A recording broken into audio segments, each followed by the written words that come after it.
welcome back to Daytime on Rogers TV. I'm Diane Folds, and I'm sitting here with Wendy Lee. Hi, Wendy. Hi, and you are an Earth Angel. I am, definitely. You're one of the founders of the Environmental Earth Angel organization or foundation? Yes. Foundation. Foundation, okay, yes. welcome. And Thank you. You traveled from, did you come from Toronto today? Or? Yes, our offices are in Toronto, okay. but we provide all of our programs province-wide. Right, okay. Now, we were talking a little bit about this just before we came on and how it all got started.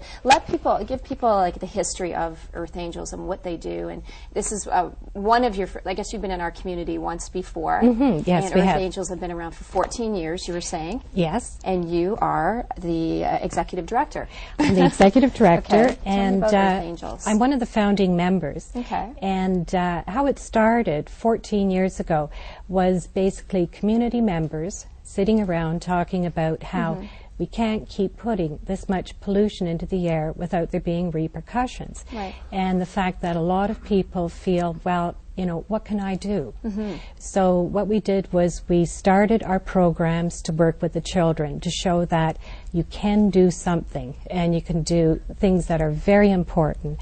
So and they need to feel that, don't they? They need to have that personal touch that they're important to, you know, the future of our world, really, the environment. And that they've made the achievement. So our whole focus is obviously the environment, but we focus on the school children. Nice. And our programs are based on removing pollution and stop creating pollution. Right. And all of our programs with the kids are action-based. Right, so they're interactive, environmental, educational programs, so you go into all the schools, any educational facility and get kids involved. Oh, yes, and we provide the tools as well, their action.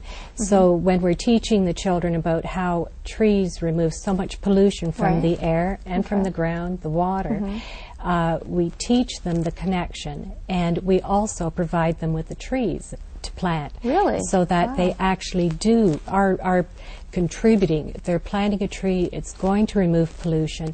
They get the connection, and they've also learned how to plant a tree, so they carry on the rest of their lives planting trees and knowing what it's doing. And this also has spin-off impacts because the children have planted the trees, and these are very large trees. They're 12, 14-foot trees. Right. Having done this, gone through the work, some of the spin-offs are there's less graffiti on the school walls. Right. There's less vandalism, at least down in the city, because the students say, hey, I worked hard to do this. Maybe I should be protecting everything. Very nice. So it really gets them involved and makes it more personal. Well, how young of children, like what are some of your programs? Are they for, you know, very young children, or we start off with the junior kindergarten through grade 2 with the butterfly garden. What's that? This is they learn about the life cycle of a butterfly. And how it needs different plants through each phase of its life cycle. And then we actually have them create a butterfly garden. And so it's their first stint at working in the soil and discovering what lives below the soil. And then once they plant their entire garden, they get to watch the butterflies come and you know, sit on the flowers, create their home there. That is very educational. It's very interactive, and I mean, it's easier to learn things, isn't it, when you're having fun doing it and you're making a difference. So they must feel really proud of themselves after. Oh, they do. They do. They're really excited. And then we get grade 3 through 12 working on the actual tree planting. But even in the tree planting aspect, we have the little tots come out with their, you know, plastic pail, plastic shovel, and they help, you know, put the soil and the mulch on the trees. And it's amazing because, you know, you'll have three grades of kindergarten, and they stand there so quietly with their shovel, just in awe, waiting for their chance to. That's great. So, you know, so they get involved, so they all see this as their accomplishment, and that's what we want. That's what carries, you know, keeps them doing this for the rest of their lives. Now, you're in our area. Aren't you in Southampton right now? And can you tell us about what's happening over there? I sure can. And what school you're at? GC Houston Public School won the province-wide Student Energy Challenge. And what is that? How did they what win it that? is, it's an energy conservation program, and it's very detailed. It's in depth, and again, it's hands-on. It's action. So we get the kids, you know, out of the away from their desks, out of their chair, actually doing. So what we do is we teach the connection. We teach the children how electricity is created. You know, there's nuclear, there's hydro, and then there's the burning of fossil fuels. So it's like, just like you were telling me earlier, sorry to interrupt, you were saying, you know, like your parents always say, turn off that light, turn off that light. You're like, it's no big deal, but really, when you talk about why it makes a big change in our environment just by turning off one light or conserving energy that way. Sorry, continue. No, you're absolutely right, and that's more the of a key. personal reason. Because, you know, parents are always saying, you know, turn off the light, Right. but the kids haven't drawn the connection. There's no connection So when yet. we say, okay, the burning of fossil fuels is creating pollution. Right. Now, if you waste electricity, then you are, in fact, creating pollution. Right, you're a part of it. So we teach them the forerunner, and a lot of children feel that the electricity just comes out of the wall, just because, you know, they've never learned how it all happens.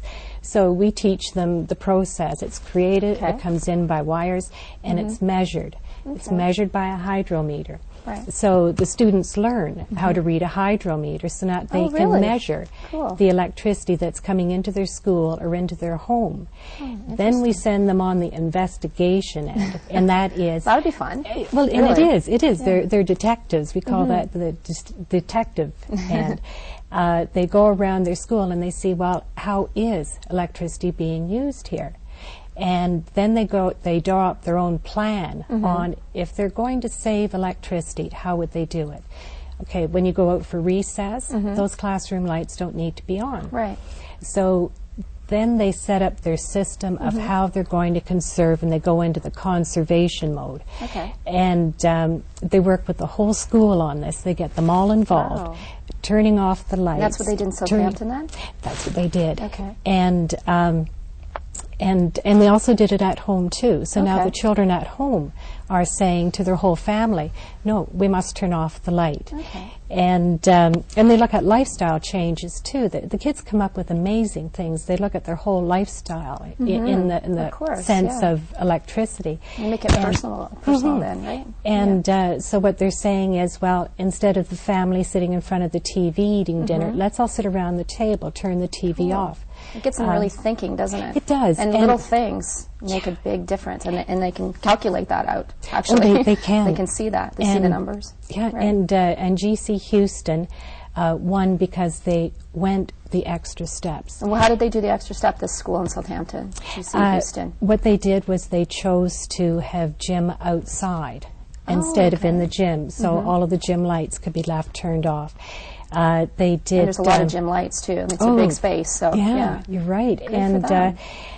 They made. We have about a minute left, so I just want you to make sure you get all your points in there about the school. Anyways, they just did an amazing job, Good. and the kids are really drawing the connections, and the kids are saying, this is so easy and it's so important. Why doesn't everyone do it? Nice. And it's amazing when you get that feedback. Can from people them. go online, Earth Angels? Yes, they can. Okay. What is it? Our website is www.earthangels.ca. Thank you very much, Wendy Lee, for coming here. What's your next? Thank you, You have Diane. 5 seconds. Where are you going next? You going Well, over to Southampton. Right. We're on our way there. You're on your way now? We Okay. are. Well, congratulations to GC Houston High School, or is it a public school? It's a public school. Okay. Congratulations. And we'll be Thank back you. with some more daytime. Okay.